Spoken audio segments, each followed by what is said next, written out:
Saat ini kita masuk dalam sesi tanya jawab bersama dengan Pendeta Gute Mayedi. Shalom Pendeta. Shalom Yola, shalom pemirsa.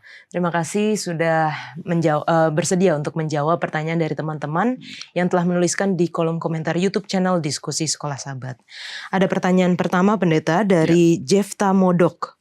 Apakah skandal di Jemaat Korintus itu tidak dapat dicegah? Karena yang berbuat dosa itu orang kaya atau orang penting sehingga jemaat segan untuk mendisiplin orang tersebut. Oke, terima kasih Yola. Ini pertanyaannya menarik ya. Iya. Sepertinya ada pemikiran bahwa ini kan orang kaya berbuat dosa sehingga gereja agak segan ini membuat tindakan terhadap dosa yang terjadi. Tapi kalau kita perhatikan dalam kitab 1 Korintus pasal 5 ini sebenarnya tidak bicara soal status sosial. Tapi ini bicara sebenarnya lebih kepada sikap gereja. Kenapa ada masalah dan sepertinya gereja tidak melakukan tindakan. Karena begini, kesalahan ini kan bukan semata-mata hanya dilakukan oleh kelompok orang tertentu ya. Misalnya mereka yang kaya atau mereka yang tidak kaya. Tidak. Orang yang kaya, orang tidak kaya cenderung untuk melakukan kesalahan. Tetapi terlepas dari siapa yang menjadi pelakunya adalah bagaimana sikap gereja dalam mengatasi masalah itu. Ini yang kita harus pikirkan. Karena begini, kalau kita baca dalam 1 Korintus pasal 5 ayat 2, ini hal yang penting kita perlu perhatikan. Oke, saya bacakan 1 Korintus 5 ayat 2. Sekalipun demikian kamu sombong, tidakkah lebih patut kamu berduka cita dan menjauhkan orang yang melakukan hal itu dari tengah-tengah kamu? Iya, jadi ini kontradiksi kan? Tahu ada masalah, tapi kenapa berdiam diri? Itu pertanyaan yang Paulus lontarkan kepada jemaat Korintus. Ya sekali lagi ini tidak bicara soal kenapa orang kaya kok diamkan. Kalaupun pelakunya orang miskin, pasti Paulus akan mengatakan hal yang sama. Kenapa? Karena Allah tidak memandang apakah orang itu kaya atau orang itu tidak kaya. Kemudian kalau ada privilege atau keuntungan yang dimiliki oleh orang kaya, maka dosanya akan ditutupilah karena takut nanti tersinggung dan jadi masalah. Enggak. Dosa adalah dosa. Kesalahan adalah kesalahan. Dosa harus ditegur siapapun pelakunya. Kenapa? Karena kalau dosa dibiarkan dalam jemaat, maka dosa itu akan berkembang menjadi dosa jemaat. Ini jadi masalah. Itu sebabnya sikap gereja penting. Dan ini sedang berbicara soal sikap gereja terhadap dosa. Jadi teguran itu kepada semua. Tidak hanya kepada kelompok tertentu atau tidak meniadakan kesalahan karena status sosial tertentu. Itu yang kita bisa pelajari. Baik, terima kasih Pendeta untuk penjelasannya. Selanjutnya ada 2 pertanyaan yang mirip nih Pendeta. Yang pertama dari Zipora Hutauruk. Pertanyaan, bila suami berzinah dan bertobat, apa suami berhak kembali kepada istri? Lalu pertanyaan kedua dari Helena Lena. Pendeta tolong jelaskan selingkuh dan berzinah. Wah, ini pertanyaan yang sangat praktikal nih. Soal hubungan keluarga terkait dengan perceraian dan perzinahan. Nah, pertanyaan pertama mungkin kita mau jawab adalah apa sih bedanya selingkuh dengan berzina? Secara singkat ya, selingkuh itu lebih kepada berpikir untuk melakukan satu relasi hubungan dengan orang yang tidak memiliki hubungan dengan kita. Artinya saya punya pasangan tetapi saya ingin membangun hubungan juga dengan wanita yang lain. Itu selingkuh. Tapi kalau berzina adalah pemikiran itu sudah diwujudkan dalam kontak fisik atau persetubuhan secara fisik. Dan masalahnya adalah apakah ini menjadi hal yang ada kelasnya gitu, masih selingkuh, oke lah, jangan sampai perzinahan. Tapi gini, Alkitab menyebutkan dengan sangat jelas ya dalam Matius 5 ayat 28. Oke, Matius 5 ayat yang ke-28. Di sini dikatakan, tetapi aku berkata kepadamu, setiap orang yang memandang perempuan serta menginginkannya sudah berzinah dengan dia di dalam hatinya. Jadi ternyata menurut Alkitab, bahkan perzinahan itu tidak perlu untuk ada kontak fisik atau hubungan fisik ya. Bahkan berpikir untuk memiliki selingkuh itu sudah merupakan bagian dari perzinahan. Itu sebabnya dalam 10 hukum ke-10 mengingatkan kita supaya jangan mengingini. Apa yang salah dengan mengingini sebenarnya? Kan nggak ada orang di penjara, ditangkap polisi di penjara hanya karena ternyata mengingini, nggak ada. Tapi di dalam konteks Alkitab, mengingini itu merupakan dasar dari tindakan-tindakan yang membawa orang kepada dosa dan kejahatan. Nah, itu sebabnya kalau kita bicara soal selingkuh, kita sedang bicara soal perzinahan sebenarnya. Nah, sekarang pertanyaannya, terjadi perceraian tadi ya, pertanyaan yang berikut.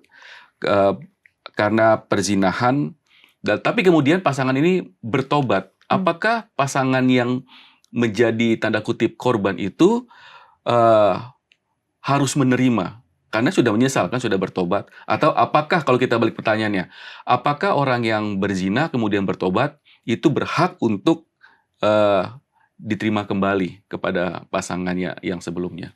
Jadi begini jawabannya, tidak otomatis. Ya, ketika orang bersalah bertobat, Tuhan akan mengampuni.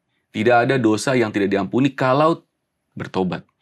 Masalahnya adalah setiap kesalahan dan dosa tentu ada dampak. Baik itu secara pribadi juga kepada orang lain. Dalam hubungan rumah tangga secara jelas adalah dampak terjadi kepada pasangannya.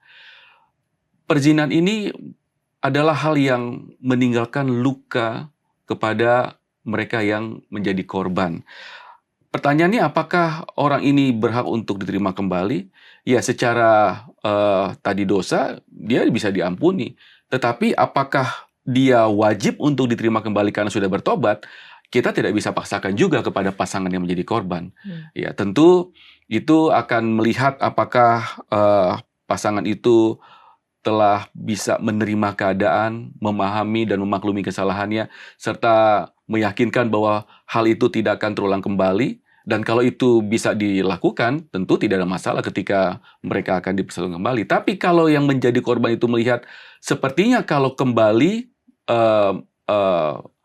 orang yang bersalah tadi kepada dirinya, kemudian sifat yang sama akan cenderung terulang kembali, maka tentu ini tidak akan bawa kebaikan buat hubungan mereka.